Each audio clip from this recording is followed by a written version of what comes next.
Hello there. Once again, this is not a good look for the Met. Had that been a group of protesters draped in the flag of St George, the riot squad would have been the instant response, and the area would have been cleared in minutes.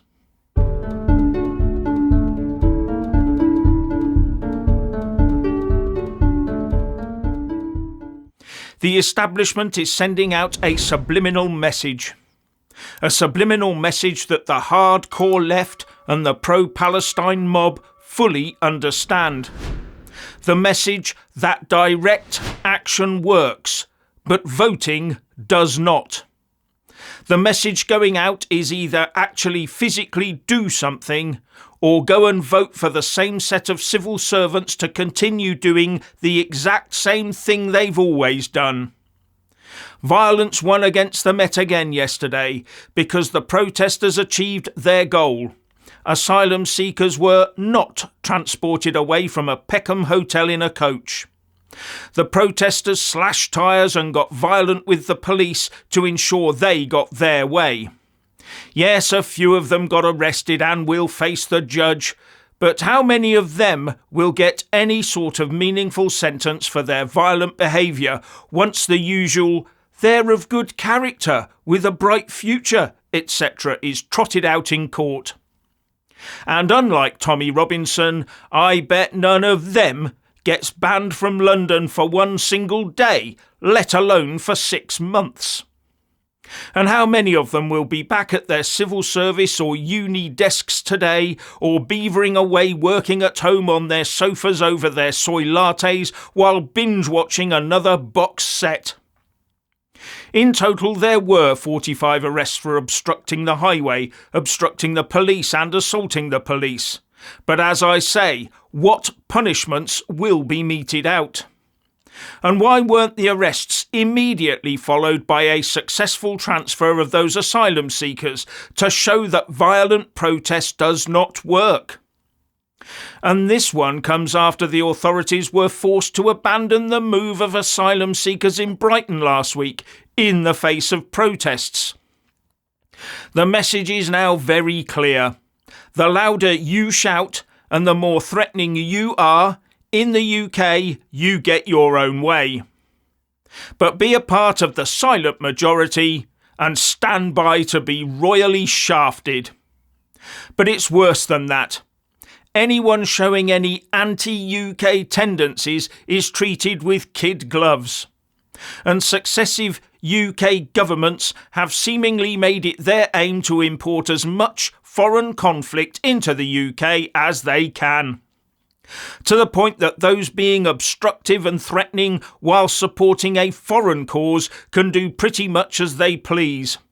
Just look back at the BLM protests over the death of a foreign convicted criminal for evidence of that. And now we have blind eyes being turned at those pro-Palestine events. But a completely different approach to managing the St George's Day celebrations.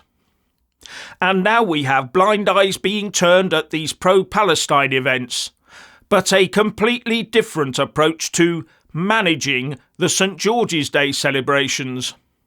And yesterday was polling day for local council, mayoral and police and crime commissioner elections, the same day as that coach incident. And it looks like there will be another low turnout for these elections, predicted to be as low as 13% in some areas. And the predictions are that the next general election will be no different, with the voters expected to stay at home in their droves. Voters are increasingly becoming aware that UK democracy is veneer thin. It is there to give the impression that the people have their say. But the people are noticing more and more that all the mainstream parties are the same. Whoever you vote for, you will get more net zero, more immigration, both legal and illegal, and more of your money will be soaked up by the state. And if you haven't heard, Friends of the Earth, the Good Law Project and Client Earth have just won a net zero case against the government in the High Court. Even more net zero on the way then. while wealthy business owners pour their donations into whichever of Tory or Labour are the current flavour of the month and might help them profit more. Now, the Tories are crowing about a recent fall in legal immigration, but there are local elections right now and a general election to come, so I would have expected them to put some measures in place for a quick win on this. But we all know there are supranational organisations that our politicians answer to, like the WEF and the UN, that frown upon any attempt at controlling borders. Organisations that take a dim view of populations having a positive view of their own countries. So what do you think our elected masters will be doing as soon as the ballot boxes are emptied and the same old lot of clowns are back in Westminster? Yes, different names and different parties, but exactly the same clowns pretending to oversee exactly the same civil service. Now remember that a few people in each constituency choose who will be standing for elections for the main parties. That means that in a safe seat in a first-past-the-post system, a few members of the predominant local party have already chosen your new MP, councillor, mayor or PCC for you, well before you get your polling card. And they always choose the same types of people. No wonder so few people are voting these days. So once the electoral dust has settled, my bet is that it will be back to establishment business as usual. That of helping the civil service to dismantle the UK state and hand it over to, anyone else who'll have it. Full-on net zero, open borders, while talking about defence but never actually doing defence. But this time there's another horrifying angle. Because this time it looks like we'll end up the year with a full slate of Labour councillors, mayors and police and crime commissioners, as well as a huge majority of Labour MPs, all ready to dish out the full-on socialist treatment at all levels of politics simultaneously.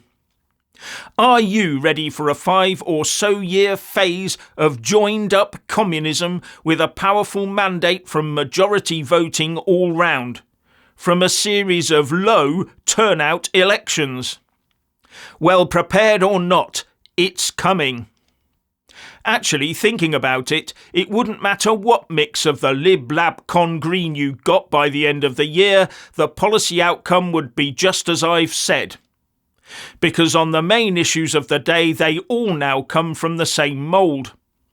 There isn't a cigarette paper's width between them. Yes, they'll argue, for example, about the date on which the sale of new petrol and diesel cars will happen. But they all agree that it should happen in the next decade or so, don't they? And worse, they must know by now that it will severely damage our economy, but they still insist on frog-marching us down that path, despite China, India and the US still spewing out huge magnitudes more of greenhouse gases than the minuscule amount that the little old UK emits. Now, the truth is that the UK needs a real disruptor to shake it out of this growing political torpor. A disruptor that will take on all levels of politics in this country, not yet another newcomer that concentrates on winning a few Westminster seats, if it can, but never does. That is not enough. But that disruptor can only come from the centre-right. But sadly, the last few years has seen the centre-right fragment ever more into little pockets of ego. And it will be too late next year when people start waking up to the horrors of a Labour government.